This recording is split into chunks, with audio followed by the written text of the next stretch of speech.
In our next episode, I have the great pleasure of speaking with Susie Minshew, who's a coaching legend, spends a lot of time in our neck of the woods down south. Susie's going to take us on her journey as a bowler, coach, writer, and bowling enthusiast in general. And to be honest with you, she has a passion for the game that anyone that has the opportunity to hang out, sit down, and chat with her is just instantly excited. I'm pretty confident you're going to enjoy the show, and we'll be right back.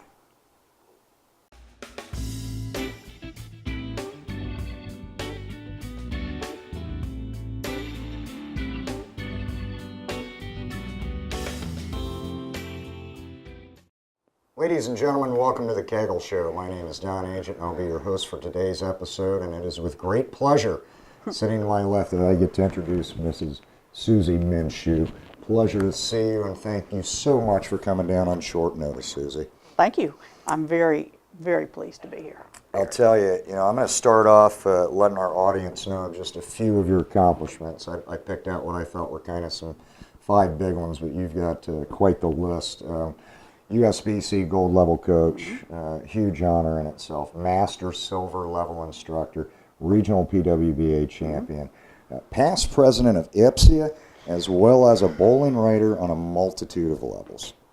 That's the condensed version. Yes. But what fascinates me even more is you didn't even get into our industry until your 30s.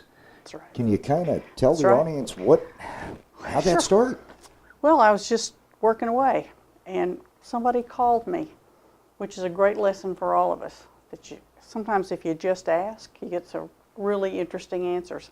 This person called and asked me if I wanted to bowl. It's just bowling. You roll a ball at some sticks. How hard can it be? Why not? Yeah, I can do that. So I did. I joined a league, and there were people in that league on my team that averaged 180. And I'm like, oh, if I could ever average 180. Wow. When 180 was high, it meant, that was upper echelon. Yeah, but when I started, that was really, those were the players. Those were the women players in the league. And I've been an athlete all my life, so I got to where I could average about 169. Yeah, like this I'm averaging 169. Yeah, but I'm not getting any better. So because I've been an athlete and I've always had a coach, a coach is like the HOV lane. You just go faster when you get one. So I looked around and got some recommendations for a coach and found one in Fort Worth, where I'm from. And he talked to me and said, well, what do you want? I'm like, oh, if I could just average 180. If I can just average 180, I'm going to be very happy. And he's like, it'll never be enough. Yes, it will. It will. Do you have your equipment with you? Oh, yeah, it's out in the car. So I get the equipment. I put on my gray suede shoes that both have a sliding sole. Nice. Oh, yeah. And those wrist braces with the thing all bent back, which would be a great trick now, but back then that wasn't what you wanted. And my 12-pound gray swirly ball, Kmart swirly ball. I stood on the back of the approach and I took 4 giant steps and I just zinged that ball down the lane. And I thought, well, this ought to take about 10 minutes. He's going to get me where I want to be. And I turn around and look and he's going. We got some work to do. Yeah. But I did start with him, best decision I ever made. And that was in August. And so, September, league starts. Okay. So I'm taking my big old 169 average to league. That May I booked 152.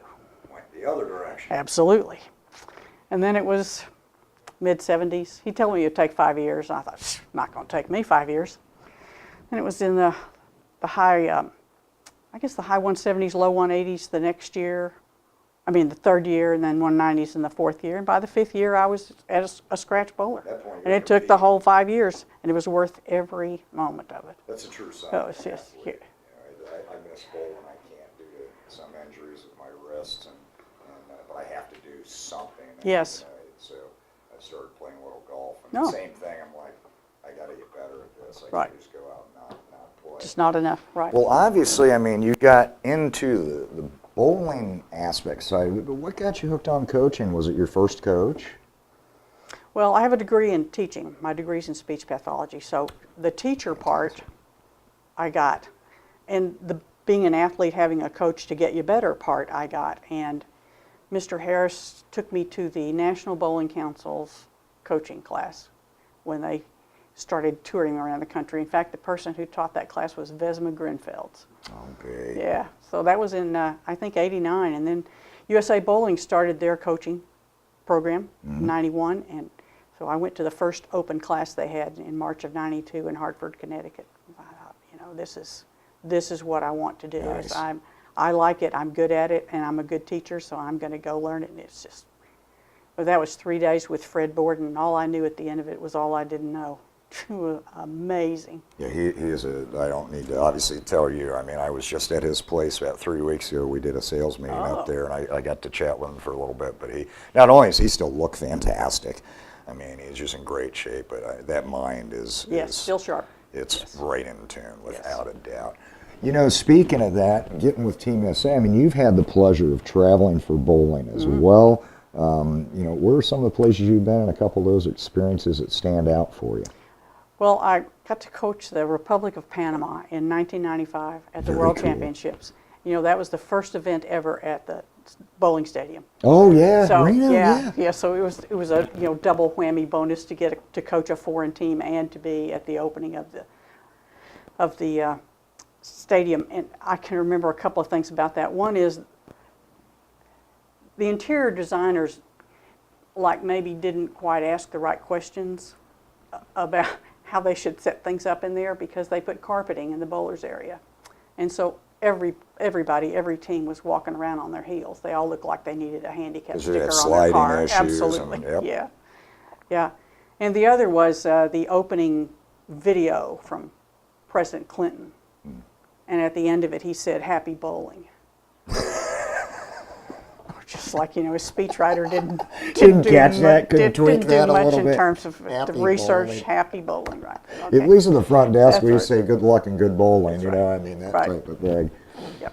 And I got to go to Scotland, and Oh wow! oh, that was great. Yeah, Never I got been there. It's a beautiful place. I bet. And while I was there, I got to go to London, and found out I have many past lives in London. Yeah, Very it was, cool. It was a great trip. Excellent. Yeah. Excellent.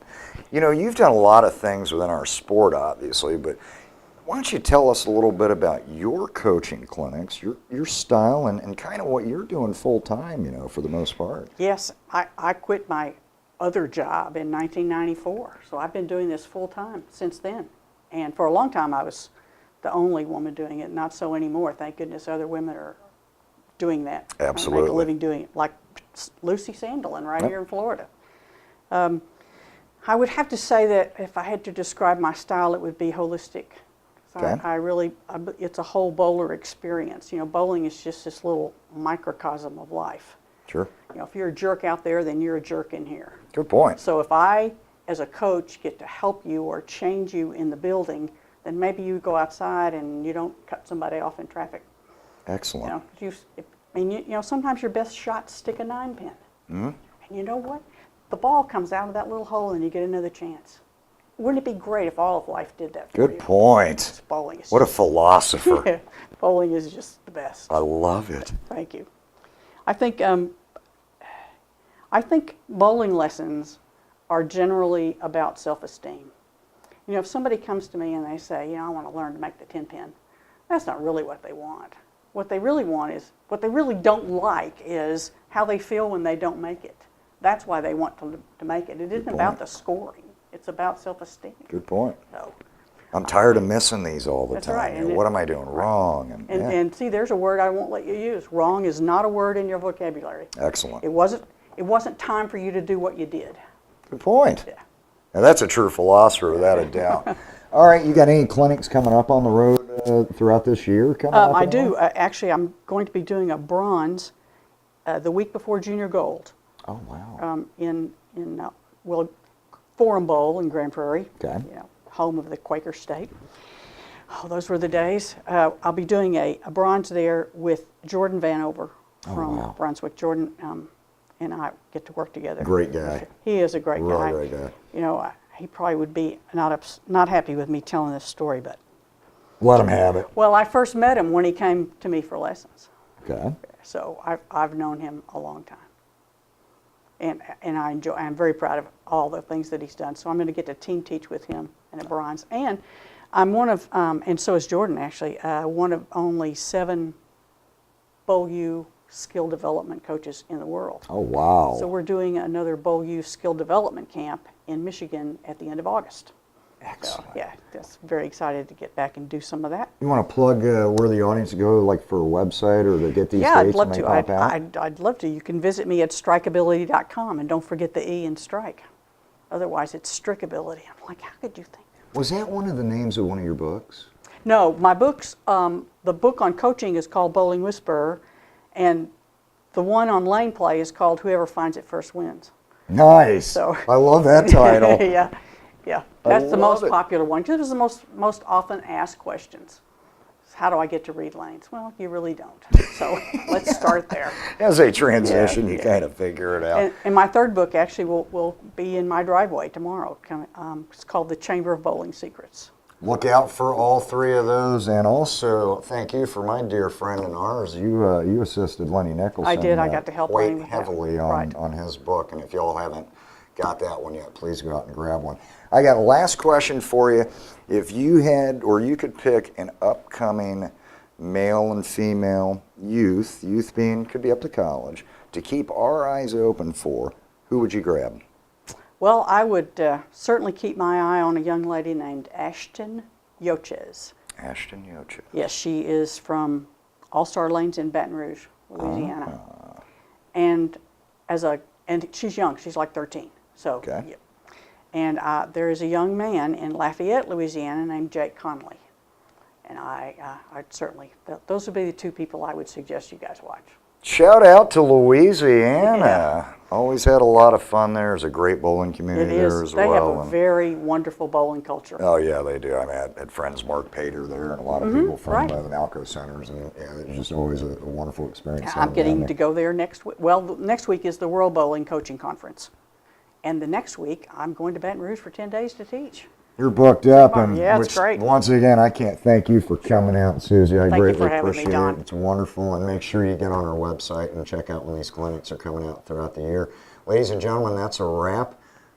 Keep those wrenches turning. Have a wonderful day.